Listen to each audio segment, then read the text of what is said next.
Bonjour à toutes et à tous, on se retrouve de nouveau aujourd'hui avec Tapestry. Mais aujourd'hui on va parler plutôt de rangement. Alors, j'ai fait quelques vidéos sur des solutions de rangement pour montrer en fait comment je rangeais certains jeux pour nous faciliter la tâche, notamment quand c'est des jeux qui ont plusieurs extensions et donc plusieurs petites boîtes. J'avais pris l'exemple de Seven Wonders par exemple, où voilà, il y a 4 extensions, donc il y a 4 petites boîtes en plus de la boîte de base. Et donc je montrais comment moi je m'étais arrangé pour tout faire rentrer dans la boîte du jeu et pour que ça rentre parfaitement. Hem, J'avais fait la même chose avec Civilization. Civilization, c'est un jeu FFG, donc il y avait aucune solution de rangement, pas du tout. Il y avait uniquement des sachets en plastique, et on sait qu'on n'aime pas trop ça, les sachets en plastique.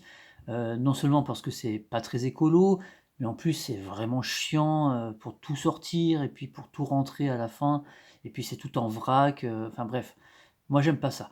Alors il y a certaines solutions que, je propose qui vont pas être écolo non plus, quand on prend des deck box par exemple, bah, ce sont des boîtes en plastique, mais quand on a des gros paquets de cartes, c'est quand même pratique.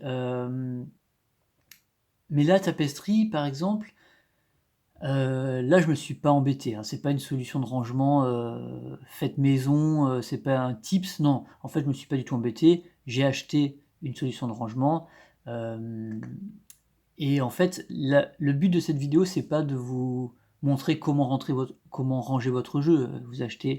Si vous achetez la même boîte, voilà. Mais en fait, c'était par rapport à la dernière extension. J'en ai parlé dans la partie, que j'ai faite et que j'ai mis en ligne là, récemment. Hem, la boîte de rangement était sortie avant la dernière extension et j'étais pas sûr de pouvoir l'utiliser encore avec la dernière extension. Et donc là, c'est vraiment une vidéo pour vous montrer qu'en fait, si jamais vous avez cette boîte de rangement, vous pouvez la garder pour la dernière extension parce que ça rentre. Si jamais vous hésitiez à l'acheter, en attendant, voilà, bah, vous pouvez y aller si vous avez envie. Alors c'est des extensions qui coûtent un bras, hein, je crois que ça coûte dans les 40 balles. Mais là, le but de cette vidéo, c'est pas de vous, dire qu'il faut acheter ça, c'est plutôt vous informer que si vous l'avez, la dernière extension, elle rentre avec. Et si vous ne l'avez pas, mais que vous hésitiez à en acheter une et que vous ne saviez pas, bah voilà, vous pouvez y aller, c'est impeccable et ça change la vie, hein, vraiment pour ce jeu, il y a tellement de matériel, ça change vraiment la vie. Donc en fait, là je vais juste ouvrir la boîte et vous montrer que, par rapport à la dernière extension, comment ça se passe et vous allez voir qu'il y a si vous connaissez pas, il y a des petites choses, des petites surprises en fait, dans cette extension. Moi je m'étais pas du tout renseigné. À la base, je voulais pas acheter cette extension, comment elle s'appelle déjà? Future et je sais même plus. Fantasy? Future et Fantasy? Fantasy et Future? Bref, ça rajoutait un truc, science-fiction, moi j'aime pas trop ça en fait, donc j'étais pas du tout attiré par cette extension. Mais après je me suis dit: «Mince, j'ai tellement» enfin, le jeu maintenant est assez difficile à trouver. Enfin, pas le jeu, mais certaines extensions. Je crois que Harry Architecture, elle est pas si facile que ça à trouver et moi j'ai eu beaucoup de chance quand je me suis intéressé à Tapestry. J'ai tout de suite trouvé, quelqu'un qui vendait, le jeu et les 2 extensions d'occasion et vraiment pour un prix, très, très, très correct. Bien en dessous du prix neuf, alors que, voilà, on sait que la spéculation, va vraiment à fond là en ce moment, dès qu'un jeu est difficile à trouver, on tombe sur des prix, ahurissants, et là c'était pas le cas donc j'étais très content. Donc je me suis dit: «Mince, allez, je prends la dernière extension comme ça j'ai la totale, on sait qu'il y en aura pas d'autres, même si je joue pas avec, je l'aurai et puis, si un jour je revends le jeu», je pense pas, hein, mais si un jour je revends le jeu, au moins il y aura la totale et ça fera un heureux. Mais je pense pas. Ça fait vraiment partie de ces jeux que je revendrai jamais, je pense.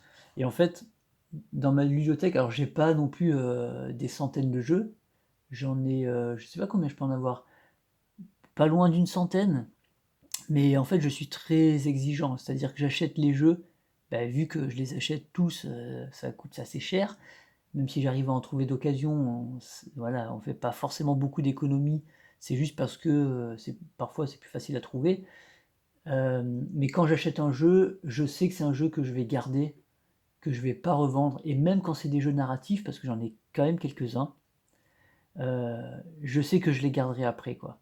Parce que si je vis une belle aventure en faisant une partie qui dure plusieurs heures, je sais qu'un jour j'aurai envie d'y retourner, ou je pourrais offrir le jeu à mon petit-neveu et ma petite-nièce quand ils seront un peu plus grands, et leur faire découvrir des très beaux jeux de plateau.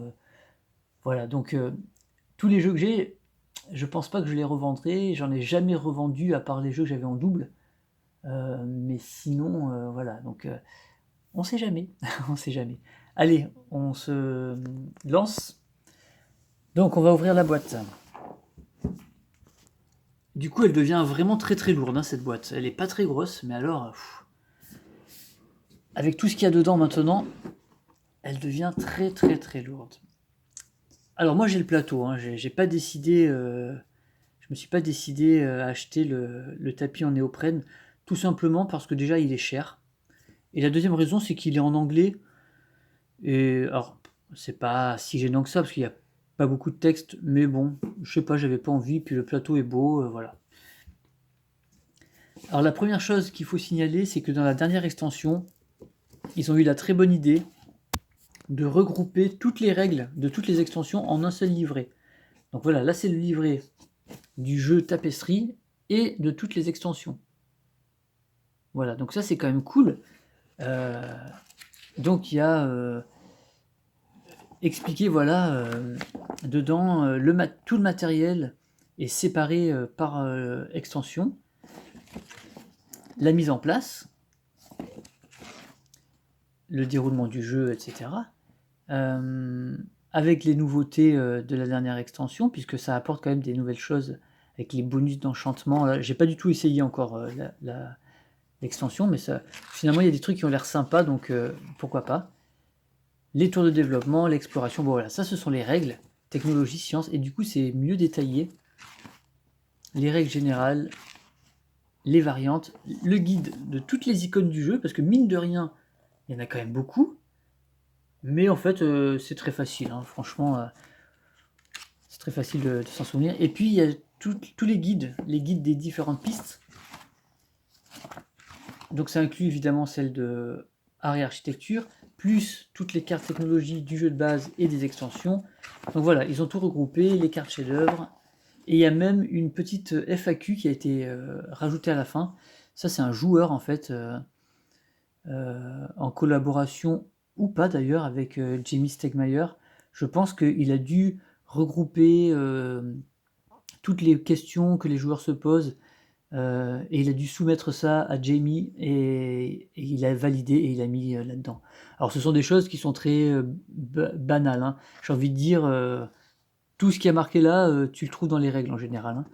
Mais bon, il y a peut-être des petits cas, des fois on se pose un peu la question, bon bref. Mais franchement, Tapestry, c'est pas un jeu où on se pose beaucoup de questions, c'est très très rare. Voilà, et puis les petits rééquilibrages de civilisation qui avaient été faits déjà avec les extensions. Alors on attend les rééquilibrages faits par la communauté, pareil, hein, en collaboration avec l'auteur du jeu. Mais bon, moi ça me va très bien. Franchement, ça me va très bien. Comme je disais dans une vidéo précédente, même si c'est pas tout hyper équilibré, je m'en fous complètement. Il y a tellement de plateaux de jeux différents que peu importe s'il y en a un qui est désavantagé par rapport à un autre. Moi quand je joue, c'est pour m'amuser, c'est pour prendre du plaisir, et je suis jamais frustré de perdre une partie, même si, au contraire d'ailleurs, si j'avais une civilisation qui était un peu plus dure à jouer que les autres, bah, j'essaye de faire au mieux et je m'amuse comme un fou quand même. Et ils ont regroupé aussi dans un autre manuel bah, toutes les règles de l'automa, avec les extensions aussi. Donc ça c'est cool. Et puis les scénarios qu'il y avait dans Manœuvre et Manigance, etc. J'ai jamais joué les scénarios en solo, il faudrait que je le fasse. La variante de l'Empire de l'Ombre pour 2 joueurs, voilà. Et donc ça veut dire qu'en fait on peut, techniquement, on peut se débarrasser de tout ça. Voilà. Tout ça, ce qu'on avait dans le jeu de base, dans les extensions, donc les règles du jeu de base, les règles de architecture, les règles de manœuvre et manigance, les règles de l'automa de manœuvre et manigance, les règles de l'automa de art et architecture, la variante de l'Empire de l'ombre, les règles de l'automa pour le jeu de base. Bah, tout ça, ça sert plus à rien en fait. Voilà, donc ça dégage. Moi, je me suis quand même dit que j'allais garder les guides de référence, parce que quand on joue à 4 ou à 5, c'est bien d'en avoir à 2 endroits différents sur la table. Voilà, donc ça, je les ai gardés. Ça peut aider les joueurs, mais sinon tout le reste, on peut le virer. Cela étant dit, qu'est-ce que l'extension apporte? Si je mets ça comme ça, est-ce qu'on voit bien? Est-ce que c'est mieux? Peut-être. Ça va se casser la gueule, mais bon, c'est pas grave. Donc les plateaux joueurs, ça change rien, évidemment. Ah oui, ça se pète la gueule, évidemment. Alors, finalement, l'extension, elle apporte pas énormément de choses. Donc c'est pour ça que ça rentre bien dans cette boîte. Elle va apporter quelques plateaux capitales. Alors quand je dis quelques, c'est 1, 2, 3, 6, j'ai l'impression. Donc ça fait déjà une petite épaisseur en plus à prévoir dans la boîte. Mais c'est pas énorme. Ça va surtout apporter des nouvelles civilisations. Voilà, les mystiques, l'architecture, la technologie, les êtres, les technomanciens. Voilà, ça commence là, je crois. Donc ça apporte tous. Oh, il n'y en a pas tant que ça au final. 1, 2, 3, 4, 5, 6, 7, 8, 9. Une dizaine peut-être de nouvelles civilisations à jouer. Voilà, ça fait sa petite épaisseur aussi. Hein, donc, et là, ça veut dire qu'on se retrouve avec un sacré paquet de... Regardez ça un peu, tout ce qu'il y a maintenant. Punaise, le jeu est devenu tellement riche maintenant, c'est un truc de fou. On peut jouer, je sais pas combien il y en a, mais il doit y en avoir une trentaine, je sais pas. Et voilà, et après ça va apporter quelques cartes dans les paquets. Donc, dans le paquet bleu, le paquet des monuments qu'on peut construire en cours de partie, vous savez, les objectifs. En fait, ils ont eu la bonne idée de réimprimer. C'est marrant, j'en parlais justement dans la vidéo, dans ma partie précédente, parce que j'avais pas ouvert encore le contenu de cette extension, et je disais c'était un peu con, parce qu'il y avait des petites erreurs d'impression et tout. Ben voilà, c'est corrigé. Ils ont réimprimé les 3 qui étaient imprimés symétriquement à l'envers. Donc voilà, il y a 3 cartes bleues comme ça à remplacer. Il y a quelques cartes de technologie. Voilà. Mais là, il y avait tellement de place prévue dans les boîtes que ça pose aucun problème. Ça rajoute aussi beaucoup de cartes fresques. Regardez-moi ça maintenant, la taille de ce paquet, quoi. C'est un truc de fou. Voilà. Et là, vous voyez celles qui sont à l'envers, là? À partir de là, c'est toutes celles qui sont rajoutées par la nouvelle extension. C'est incroyable. Voilà. Sauf les toutes dernières. Les toutes dernières, c'est celles qu'on enlève pour le jeu solo. Mais voilà, tout ça, là, ça a été rajouté par l'extension. Et ça rentre parfaitement bien dans la boîte. Il y a même encore de la place. Et puis ça rajoute aussi des cartes pour l'automa, mais alors pas des cartes de décision, c'est juste, il y a deux nouvelles cartes. Il y a maintenant les enchanteurs, les voyageurs temporels, il y en a 3 je crois, et les erratiques, voilà. Donc ça rajoute quelques cartes, et c'est tout, pas beaucoup plus au final. Voilà. Et ça, parce que apparemment, maintenant, on va pouvoir peut-être placer une... Il y a un 5e emplacement. Ça, j'ai pas trop regardé encore ce que c'était. Mais on peut peut-être rajouter une carte fresque avec dans certaines conditions. Voilà, donc vous voyez que finalement, la boîte était tellement bien faite. Alors comment elles s'appellent ces boîtes-là? Je crois que c'est Folded Space. Folded Space, un truc comme ça. Ça, c'est la version 2, la V2. Donc, qui était censée prendre les extensions. Et donc, c'est prévu aussi pour la dernière. Voilà. Parce que vous voyez là, même en ajoutant les cartes fresques de la dernière extension, il y a encore pas mal de place. Là, il y a de la place. Rien n'est serré, rien ne dépasse. Il n'y a pas de nouvelles miniatures, donc pas de problème. Il n'y a pas de nouvelles tuiles. Donc tout ça c'est bien. Tout ça, ça reste tout pareil. Donc finalement, c'est impeccable. Donc pour les gens qui se posaient la question, qui hésitaient à acheter cette solution de rangement en vue de la dernière extension, ben, vous pouvez y aller. Ça rentre. Le couvercle de la boîte va dépasser très légèrement. Parce que là, vous voyez, c'est costaud hein, tout ce qu'il y a. Mais c'est tellement pratique de sortir et de ranger le jeu avec ça là. Mais vous voyez les boîtiers là pour mettre les miniatures. Alors elles sont pas mises en vrac. Hein. Dans chaque boîte, c'est marqué lesquelles il faut mettre. Vous voyez là, c'est prévu pour quelques-unes. Là, c'est celle du jeu de base et des extensions. Là, c'est celle des bonus. Voilà, et il en reste 2 qu'ils ont mis ici. Voilà, avec tous les dés. Voilà pour ça. Donc on va remettre le plateau joueur. Donc je voulais juste voilà, informer que, puisque je me posais la question dans ma partie, et que j'avais pas eu le temps de tester, qu'on peut y aller. C'est bon, ça fonctionne. Et heureusement, parce que pour le prix,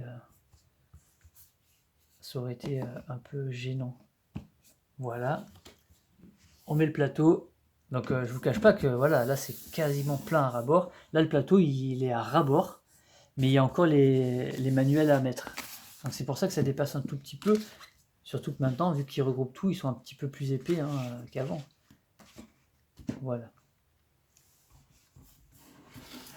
Vous allez voir, on va faire le test ensemble. Vous voyez, ça dépasse un tout petit peu, mais franchement, j'ai vu des jeux où c'est catastrophique, on n'arrive même plus à fermer la boîte.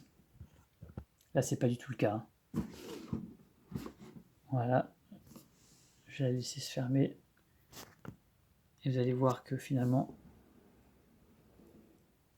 vous voyez, voilà, ça dépasse, ça remonte un peu, mais genre de 3 mm quoi. Voilà, et j'arrive à rentrer ma boîte exactement dans le même emplacement où elle était, sur mon étagère. Voilà, elle était ici. Elle rentre toujours parfaitement. Voilà, c'est optimisé au millimètre. Donc voilà, très bonne surprise pour moi. Donc c'était, voilà, je voulais juste vous parler de ça et vous informer qu'elle fonctionne, cette boîte de rangement, pour l'extension, la dernière qui vient de sortir. Voilà, merci pour cette vidéo et je vous dis à bientôt. Ciao.